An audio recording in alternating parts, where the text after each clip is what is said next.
नमस्कार, मैं हूं देवांजलि मोइत्रा। कोविड-19 का विवाद अब अपने अंतिम मोड़ पर पहुंच गया और अमेरिका चीन को सबक सिखाने के लिए अब अपने तरकश से सारे तीरों को धीरे धीरे निकालना शुरू कर दिया। अमेरिका ने पहला हमला चीन पर कर दिया, जिससे चीन बुरी तरह से हिल गया।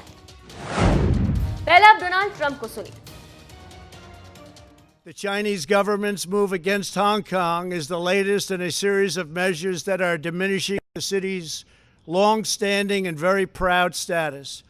This is a tragedy for the people of Hong Kong, the people of China, and indeed the people of the world.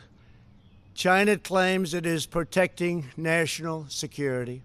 But the truth is that Hong Kong was secure and prosperous as a free society.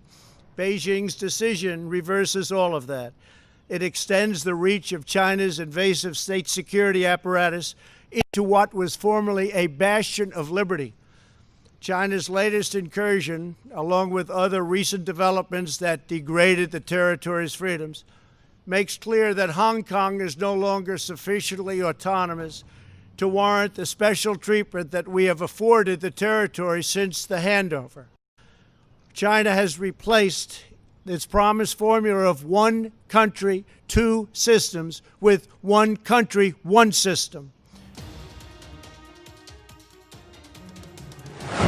Trump ने अपनी press briefing में चीन को कड़ी चोट देते हुए कहा कि कुछ चीनी नागरिकों के अमेरिका में प्रवेश पर रोक लगाते हैं। इसके साथ ही आगे कहा कि अमेरिका में चीन से आने वाले इन्वेस्टमेंट के नियमों को भी कड़ा करने का फैसला किया। यहाँ पर एक बात बताते चलें कि कुछ दिनों पहले ही अमेरिकी कांग्रेस में चीन के खिलाफ कड़े कदम उठाए जाने को लेकर एक बिल पेश किया, जो सर्वसम्मत से पास हो गया। और अंत में जो ट्रंप ने कहा वो चीन के लिए सबसे ज्यादा कष्टकारी था। ट्रंप ने कहा कि चीन के नए सुरक्षा कानून के जवाब में वो हांगकांग के साथ स्पेशल ट्रेड डील को खत्म कर रहे हैं। उन्होंने ये भी कहा कि अमेरिका अपने नागरिकों के हांगकांग यात्रा को लेकर नई ट्रैवल एडवाइजरी जारी करेगा। इससे चीन की मुश्किलें बहुत ज्यादा बढ़ने वाली हैं। आपको मालूम होगा कि कोविड-19 सबसे खतरनाक रूप में अमेरिका में फैला है। इससे अमेरिका बेहद गुस्से में है और अमेरिका पहले ही दिन से ये बात कह रहा है कि इसका दोषी चीन, जिसने कोरोना की जानकारी दुनिया को नहीं दी। इसके साथ ही साथ अमेरिकी राष्ट्रपति ट्रंप चीन पर आरोपों की झड़ी लगा दी और हमले पर हमला करते रहे।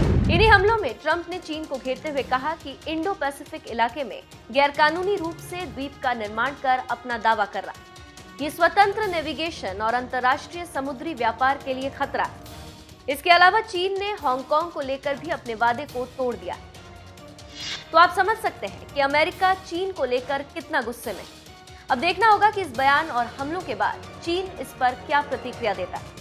लेकिन जो भी हो, राजनीतिक विश्लेषकों और विदेशी मामलों के जानकारों के मुताबिक अब ये लड़ाई वैश्विक स्तर पर पहुंच चुकी।